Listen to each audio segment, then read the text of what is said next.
अगर आपके पास भी एक ऐसी बाइक है, प्यारी सी दुलारी सी बाइक है, चाहे वो कोई सी बाइक हो, और उस बाइक में माइलेज की प्रॉब्लम आ रही है, तो ये जो 6 से 7 चीजें बताऊंगा, अगर इस 6-7 चीजों को आप चेक कर लोगे ना, यकीनन आपकी माइलेज ना ऐसी हो जाएगी एकदम मलाई की तरह, मक्खन की तरह। सच बता रहा हूँ। इस बिना स्किप किए इस वीडियो को देखो और समझो और जानो, ठीक है। और हाँ, वीडियो में एक सिंगल भी पॉइंट आपको पसंद आए, अच्छा लगे और लगे कि हाँ यार ये जो मुझे पता ही नहीं थी, तो इस चैनल को जल्दी सब्सक्राइब कर लो। और हाँ, वीडियो को लाइक करके नीचे कमेंट करके बताना क्या आप अपनी मोटरसाइकिल की एवरेज से दुखी हो, ठीक है। तो पॉइंट नंबर 1, अगर आप एक बार एक बाइक मोटरसाइकिल है या स्कूटी भी है, तो ये वाले जो पॉइंट है दोनों में अप्लाई होते हैं, ठीक है। पहला, जब आप बाइक स्टार्ट कर रहे हो, जैसे मान लो मैंने गाड़ी स्टार्ट करी, ये मैंने स्टार्ट करी, ठीक है। अब आपकी बाइक ऐसे बंद हो गई, ये जो बंद हुई ना ऐसे बंद हो गई, और ये बार बार परेशानी आ रही है। जब ठंडी है जब भी परेशानी आ रही है, गर्म होने पर भी परेशानी आ रही है। ठंडी है और गर्म होने पर सही हो जा रही है, तो उसका मतलब बिल्कुल ठीक है, ये परेशानी नहीं है। अगर ठंडी है और गाड़ी गर्म हुई, गर्म होने के बाद भी ये परेशानी आ रही है, तो आपकी बाइक में माइलेज की परेशानी आने का रीजन है आपकी बाइक के टैपेट। आपको क्या करना है, टंकी को उतरवाना है अपनी गाड़ी की। अगर आपके पास कोई भी बाइक है तो उसके टैपेट को सेट करवाना है। टैपेट अपर कवर की तरफ होते हैं। टैपेट का मतलब होता है वॉल्व क्लियरेंस। जब टैपेट टाइट हो जाते हैं तो आपकी जो बाइक होती है उसकी जो वॉल्व होते हैं वो इस तरीके से खुल जाते हैं नीचे की तरफ से, और वहां पे हेड के अंदर जो ब्लास्ट होता है उस प्रेशर में जो रिलीज हो रहे हैं, जैसे वाल ऐसे थे और वो ऐसे हो गए, जब वो ब्लास्ट हो रहा है तो उसकी एयर इस साइड से लीक होती है, जिसकी वजह से एक्स्ट्रा फ्यूल यहां से निकलता है और आपकी बाइक की एवरेज कम हो जाती है। ये चीज आपको पता होनी चाहिए। जैसे ही आप टैपेट सेट करा लेते हो तो ये जो खुले होते हैं ये ऐसे करके बंद हो जाते हैं, जिसकी वजह से आपकी एवरेज वापस से वैसी हो जाती है। पहला पॉइंट ये था। आपको समझ में आया है तो एक बार नीचे कमेंट करके बताना। दूसरा पॉइंट, जैसे मान के चलो आपके पास बाइक है, आपने बाइक स्टार्ट करी,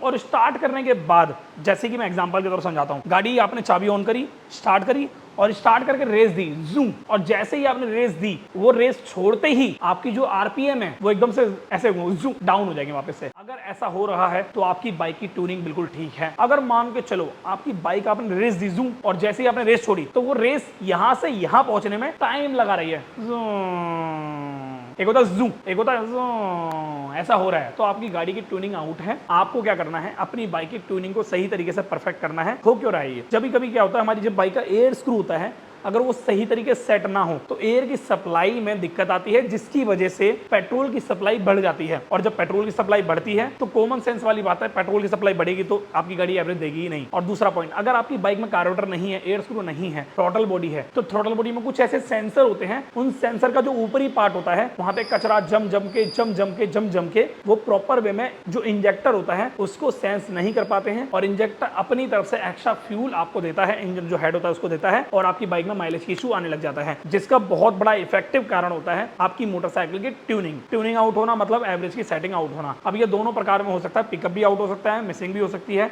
घुटने की समस्या भी आ सकती है, स्टार्टिंग की समस्या भी आ सकती है, लॉन्ग स्टार्टिंग की समस्या भी आ सकती है। ओके, ये 2 पॉइंट आपको समझ में आ गए तो एक बार नीचे कमेंट करके बताना। इस वीडियो को लाइक कर दो यार जल्दी, पता नहीं क्यों अभी तक लाइक नहीं करा, वीडियो देख रहे हो उसके बाद भी। तीसरे पॉइंट पे आते हैं। तीसरा बहुत ही ज्यादा इंपॉर्टेंट पॉइंट है। जैसे मान लो बाइक, अब इस बाइक में 2 टायर होते हैं, दोनों टायर में हवा भी डलती है। हवा का एक पैटर्न होता है, पीछे हवा आप कितनी डलवाते हो एक बार नीचे कमेंट करके मुझे बताना। मैं आपको बता दूं कितनी हवा एक्चुअली में डलनी चाहिए पीछे की तरफ। पीछे 35 हवा डलती है, 35, ठीक है, पीएसआई, और आगे 25 पीएसआई। ओके, ये चीज आपको समझनी है। 35 पीएसआई हवा कंपनी खुद कहती है कि 35 हवा ही बेस्ट मानी जाती है, जिससे आपकी बाइक का टायर ना ज्यादा हार्ड होता है और ना ही ज्यादा सॉफ्ट होता है, जिसमें आपकी बाइक एकदम फ्री चलती है, एकदम मक्खन माफिक, ठीक है। और 25 हवा आगे डाली जाती है। अगर आप 35 से 50 हवा डालते हो या 40 डालते हो, 45 डालते हो, जो रबड़ होती है ना, रबड़, उस रबड़ को जितना ज्यादा खींचा जाएगा वो रबड़ उतनी ज्यादा हार्ड होगी, और जब वो इतनी ज्यादा हार्ड होगी तो कॉमन सी बात है आपकी बाइक में बबल ज्यादा आएंगे, ऐसे करके छोटे छोटे गड्ढे भी आपको महसूस होंगे, और जब छोटे छोटे गड्ढे आपको महसूस होंगे तो आपकी बाइक में पूरी बॉडी के अंदर वाइब्रेशन पैदा होगी, जिसकी वजह से हार्डनेस आपको महसूस होगी और आपको थकान बहुत जल्दी होगी। कहीं ना कहीं एवरेज का कारण ये नहीं बनेगा, बट कहीं ना कहीं आपकी बाइक में एक अच्छी परफॉर्मेंस आपको नहीं देखने को मिलेगी।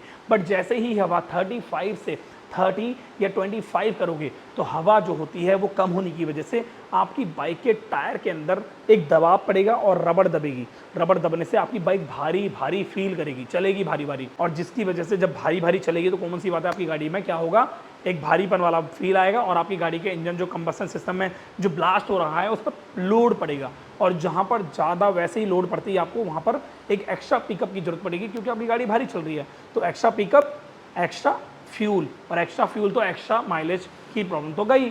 तो ये भी आपको समझना पड़ेगा, बहुत ज़्यादा जरूरी है ये, ठीक है भाई। चौथा पॉइंट जो कि बहुत ज़्यादा जरूरी है आपके लिए और आपको समझना भी बहुत जरूरी है, स्पार्क प्लग।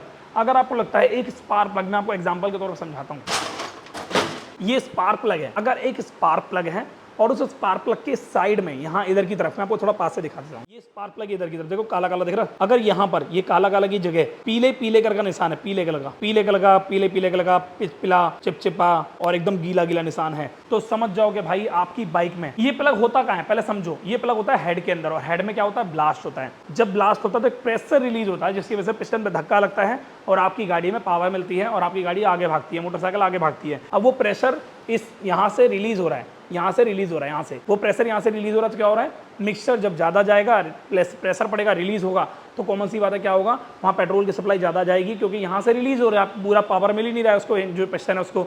तो इस प्लग को आपको चेंज कराना है। कभी कभी अंदर से प्रेशर जाके ऊपर से रिलीज होता है, तो इस सिचुएशन में इसको चेंज कराना है।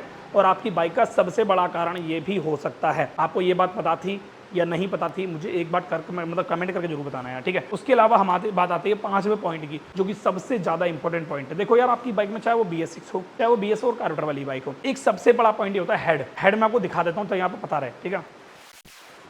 यार हेड तो मिल नहीं रहा, मैं आपको एक कार्बोरेटर दिखाता हूँ। कार्बोरेटर दिखाऊंगा ना तो आपको अच्छे से समझ में आएगा। अब कार्बोरेटर ढूंढना पड़ेगा, एक तो रात हो रही ना काफी ज्यादा, तो रात होने की वजह से यहाँ पे ना चीजें है नहीं, मिल नहीं रही। ये रहा, मिल गया कार्बोरेटर। भाई ये कार्बोरेटर कौन सी बाइक का, एक बार आप कमेंट करके बताना। काफी हैवी कार्बोरेटर है, ठीक है। मान के चलो आपका कार्बोरेटर है या फिर कार्बोरेटर की जगह थ्रोटल बॉडी है, तो आपने नोटिस किया होगा थ्रोटल बॉडी के इस साइड की तरफ जो हेड का वाला भाग होता है, वहाँ पे एक रबड़ लगी होती है।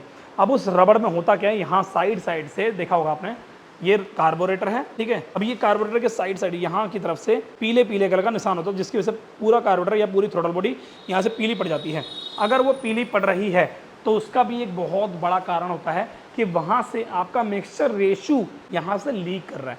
तो आपको क्या करना है, यहाँ के बोल्ट अच्छे तरीके से टाइट करवाने हैं, जिसकी वजह से आपकी जो सप्लाई होती है, कभी कभी क्या होता है पाइप में से पानी निकलता है और कहीं से कोई छोटा सा सीलन आ जाए तो वो पानी का प्रेशर मतलब लो हो जाता है, बहुत स्लो हो जाता है। तो उस सिचुएशन में क्या होता है, हम उस पे टेप लगा लेते हैं। तो यहाँ पे क्या करना है, आपको पेस्ट टाइट करना है।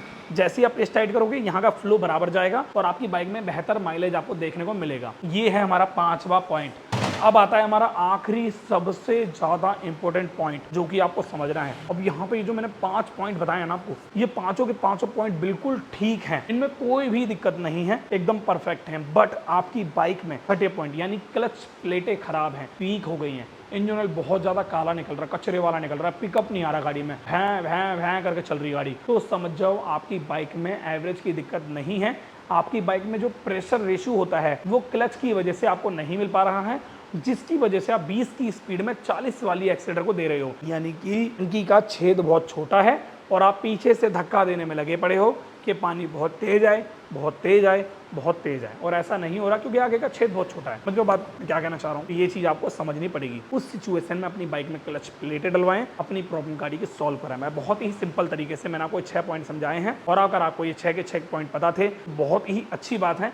इन 6 पॉइंट में से ऐसी कौन सा पॉइंट है जो आपको नहीं पता था, और अगर आपको अभी पता लगा है तो आप जाके मैकेनिक से जाके चेक कराओ। मैं मिलता हूँ आपसे नेक्स्ट टाइम नेक्स्ट वीडियो में। Thank you so much, bye bye, take care.